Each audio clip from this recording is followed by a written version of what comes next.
Hello, मैं प्रदीप कुमार आप सभी को क्लास 10th की केमिस्ट्री में जल का आयनिक गुणनफल पढ़ाएंगे। और इसके पहले वीडियो में हम लोग अम्ल, क्षार, लवण और लवण के प्रकार भी पढ़ चुके हैं, जिसमें अब इसके बाद जल का आयनिक गुणनफल पढ़ाना है। तो जल का आयनिक गुणनफल क्या होता है उसके बारे में देखेंगे। तो जो जल का आयनिक गुणनफल होता है यह 25 डिग्री सेंटीग्रेड तापमान पर जो जल का आयनिक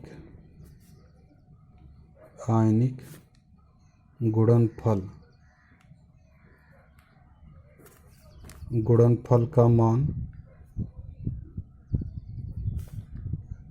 जल के आयनिक गुणनफल का मान होता है 1 × 10⁻⁻14।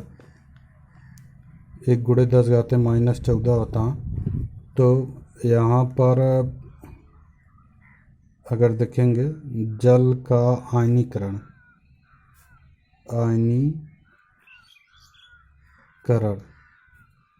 जल का आयनीकरण देखेंगे तो जो H2O होता है यह 2 भागों में विभाजित हो जाता है, यानी कि H+ और OH-। तो जब किसी पदार्थ को जल में घोलते हैं तो यह H+ और OH- में टूट जाता है, या जल को किसी में मिलाते हैं तब भी H+ और OH- आयन देता है। तो इसमें एक हाइड्रोजन आयन है और एक OH आयन है। तो हाइड्रोजन आयनों की संख्या और OH- आयनों की संख्या दोनों क्या होती है, बराबर होती है। यानी कि जितना हाइड्रोजन होता है उतना OH आयन भी होता है। तो इसमें क्या होगा कि इस समीकरण पर द्रव्य अनुपाती क्रिया का नियम लगाएंगे। द्रव्य अनुपाती क्रिया का नियम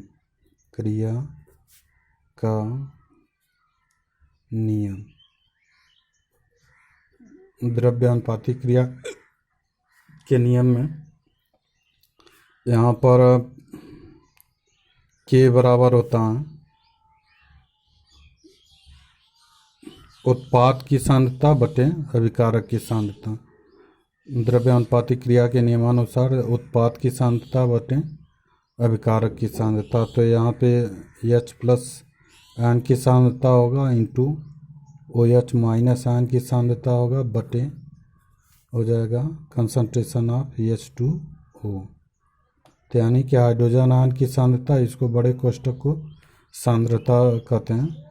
तो हाइड्रोजन आयन की सांद्रता इंटू OH- आयन की सांद्रता बटे H2O की सांद्रता। तो अब तिर्यक गुणा कर लेंगे, जहाँ K क्या होता है, वेग स्थिरांक होता है। एक स्थिरांक होता है जिसे वेग स्थिरांक कहते हैं। यहाँ पे सांद्रता स्थिरांक हो जाएगा। तो यहाँ पे तिर्यक गुणा करके इसको यहाँ पे लाएंगे तो यहाँ पे हो जाएगा K इंटू H2O बराबर हाइड्रोजन आयन की सांद्रता इंटू OH- आयन की सांद्रता। इसको यहाँ पे गुणा कर देंगे तो यह हो जाएगा।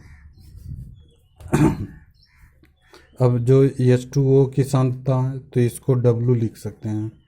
तो यहाँ पे हो सकता है KW बराबर हाइड्रोजन आयन की सांद्रता इंटू OH- आयन की सांद्रता, जहाँ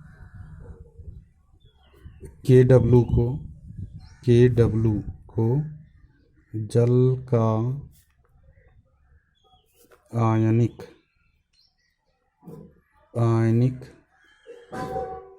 गुणनफल कहते हैं। जहाँ के डब्लू को जल का आयनिक गुणनफल कहते हैं, क्योंकि यहाँ पर के डब्लू यहाँ पर देखेंगे तो हाइड्रोजन आयन की सांद्रता और ओ एच माइनस आयन की सांद्रता का गुणनफल है।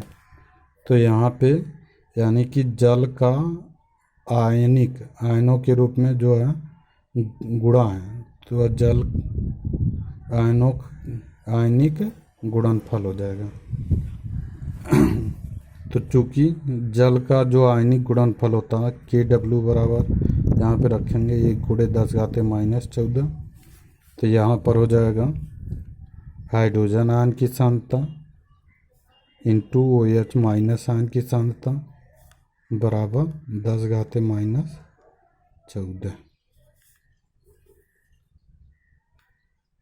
यह निकल के आ जाएगा।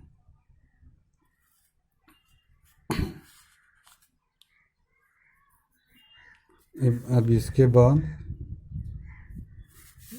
पहले इसी को समझ लेते हैं। तो यहाँ पे सीधे सीधे जल का आयनिक जो गुणनफल है, जल का आयनिक गुणनफल, इसको ज्ञात करने के लिए सबसे पहले जब 25 डिग्री सेंटीग्रेड ताप पर जल का आयनिक गुणनफल का मान इतना होता है या फिक्स होता है, तो जल का जो आयनीकरण करेंगे तो यहाँ पर हो जाएगा H2O = H+